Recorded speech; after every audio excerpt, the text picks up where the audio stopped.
Age-related macular degeneration, or AMD for short, is the leading cause of vision loss in people over the age of 50. AMD is a progressive disease seen as damage to the retina, which can lead to permanent central vision loss and even blindness. Good nutrition certainly is important for eye health, and for many years a range of nutrients have been specifically promoted as having a role in helping to protect the eye from AMD progression. Though much of the evidence to support the role of nutrition in AMD has come from observational research. But there have been some long-term clinical trials using specific nutritional supplements that give a clue to what may work. In this podcast, I profile the results from a follow-up study to one of the biggest intervention studies in this area. Age-related macular degeneration is a type of vision loss where there is a distortion or absence of the central field of vision. Now, peripheral or side vision, though, is usually not affected. And about 1 in 7 Australians over the age of 50 show signs of AMD, so it is an incredibly common condition. Symptoms of AMD may include problems with close reading, distorted or blurred central vision, blank or dark spots, or even complete loss of central vision. The underlying cause of AMD is damage to the macula. The macula is the part of the retina that has the highest concentration of photoreceptor cells. In the early stages of AMD, there can be changes seen in the macula, but eyesight is usually unaffected. As it progresses to an intermediate stage, retinal damage increases and some blurring of vision is common. In the final late stages of AMD, there is enough damage happening to the retina that central blindness and other visual problems occur. There are a range of risk factors for AMD, which include age, family history, smoking, and high blood pressure. Diet, though, is also considered to have a role. And here, it is more about the presence of certain nutrients that are thought to have a role in vision and protecting the eye from damage. Some of these nutrients that have attracted attention include lutein, zeaxanthin, omega-3 fatty acids, zinc, and beta-carotene. So, a bit more about these compounds.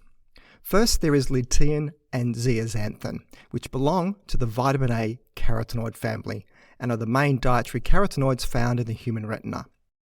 They give fruits and vegetables a yellow to reddish hue, although green leafy vegetables like kale and spinach are very good sources of them too. But the green chlorophyll colour masks the pigment colour. These compounds are thought to be present in the retina to help protect it. First, by acting as antioxidants to mop up free radicals, but also by absorbing blue light. People who have diets high in lutein and zeaxanthin appear to show a lower risk of late AMD, and it is why popular supplements targeted at eye health usually contain these compounds. Then there are omega-3 fatty acids, which are mostly found in seafoods. So here we're talking about the long-chain omega-3 fatty acids, which are important in eye health, in part because the photoreceptor cells of the retina are rich in these omega-3 fatty acids. And again, observational studies point to a lower risk of AMD in people with diets high in omega-3s. But observational studies are very different to clinical trials. Then we have zinc. And the story continues that again, observational studies show at least that a diet higher in zinc is linked to a lower risk of AMD. But not all studies have shown this. And interestingly, there has been one clinical trial that found that zinc supplementation at a dose of 80 milligrams per day seemed to lower the risk of progression of late AMD. And finally, there is beta-carotene, because everybody knows that carrots are good for your eyesight, right? Beta-carotene gives the orange colour to carrots, pumpkin, and sweet potatoes. But you'll also find it in leafy green vegetables. Beta-carotene's antioxidant ability could be an important mechanism to give some level of protection to the eye. And just a quick random sidetrack about carrots being good for your eyes in general. Well, of course, there is truth to this, as loss of night vision is one of the first clinical signs of vitamin A deficiency, which, left unchecked, can progress to irreversible blindness. But that doesn't mean the more carrots you eat, the better your eyesight will be. Where a lot of this advice came from was way back in World War II, when the British, as a way to hide the fact that they had developed radar, and this was giving them an edge in intercepting and shooting down German planes, spread the propaganda that they were feeding their pilots lots of carrots to improve their eyesight, and this was the reason. Now, I always thought this was a really nice story that was plausible, but likely a myth. Until one day, I was doing a radio talkback segment on nutrition myths, and this one came up. And lo and behold, an elderly gentleman called up and said he was actually based at an RAF fighter base in England during the war, and they were fed lots of carrots in the mess hall for this very reason. So I'm calling this myth confirmed. Okay, back to the topic of the day now that your theory of nutrients and AMD is done. And on to the clinical trial that aimed to see if a combination of these eye nutrients could reduce the risk of progression to late-stage AMD. Now, firstly, the clinical trial has already been done and published some years ago. In fact, here we are talking about two related trials called the Age-Related Eye Disease Study, or AREDS, and the Age-Related Eye Disease Study 2, or AREDS 2. I won't go into all the details of these studies, as what I'm concerned with in this podcast is a follow-up study to the 5-year randomized controlled trial that was the AREDS 2. It examined whether various supplements could prevent the progression of intermediate AMD to late AMD. Older adults with an average age of 72 with intermediate AMD were assigned to a number of intervention combinations. During the clinical trial, participants were randomly assigned primarily to take lutein and zeaxanthin together with omega-3 fatty acids, or omega-3 fatty acids alone, or a placebo.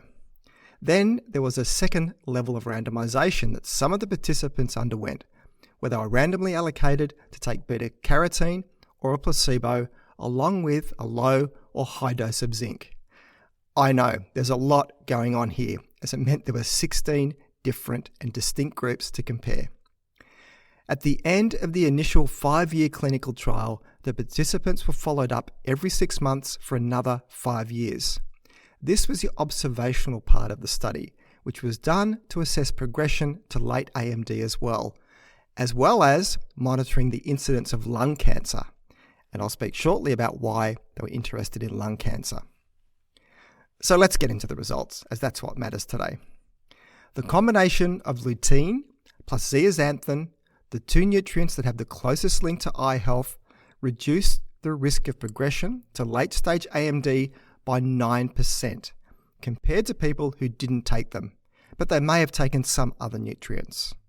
But when you compare the combination of lutein and zeaxanthin just to people who only took a placebo, the risk of AMD fell by 12%, and that's a big number. It was a bust, though, for the other supplements of omega-3s, zinc, and beta-carotene in showing any benefit in a reduction in the risk of progression to late AMD. Now, onto why they looked at lung cancer outcomes too. Of the initially enrolled participants, 2.7% developed lung cancer at some stage, which is not unexpected in a large group of people followed for a long period of time. But this risk of lung cancer was higher in people taking the beta-carotene.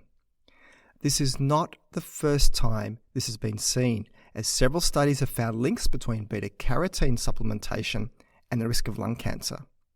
Smokers and former smokers are the clear standout group for showing this higher risk. Health bodies for some years have warned people, especially smokers or former smokers, to not take beta-carotene, and the results from this latest study support that advice. Why it could be harmful is unclear, but one idea is that this potent antioxidant can turn into a pro-oxidant at high levels due to the pressure in the lungs. It also could be related to a genetic risk that beta-carotene exacerbates. And importantly, none of the other nutrients taken in the study, especially the related compounds of lutein and zeaxanthin, were linked to a higher risk of lung cancer. So let's wrap all this up and put these results into context. The finding of a clear benefit of lutein and zeaxanthin in lowering the risk of developing late-stage AMD is supported by prior research, adding to the reliability of the results. And it also validates why these nutrients are common additions to many supplements promoted for eye health. With AMD such a common condition in the older population, and with longer lives, meaning more people will progress from early to late AMD, the use of nutritional interventions that can slow this process will have a big benefit. For people at high risk of AMD, then lutein and zeaxanthin are certainly supplements to consider. But a solution is not always in a supplement bottle. Let's again look at those foods that are high in lutein and zeaxanthin. In here you have kale, spinach and broccoli, as well as many other green leafy vegetables. But you also find them in egg yolks, corn and pistachios. All good healthy foods to have more of in your diet for your health and for your eyes. So that's it for today's show. You can find the show notes either in the app you're listening to this podcast on, if it supports it, or else head over to my webpage at thinkingnutrition.com.au and click on the podcast section to find this episode to read the show notes. If you find this podcast of value, then please consider sharing it with your friends and colleagues, or maybe even leave a review. This all helps increase the ranking and reach of the podcast, which means a big win for credible, evidence-based nutrition messages while helping to dilute out the crazy and making the world a slightly less confusing place. I'm Tim Crowe, and you've been listening to Thinking Nutrition.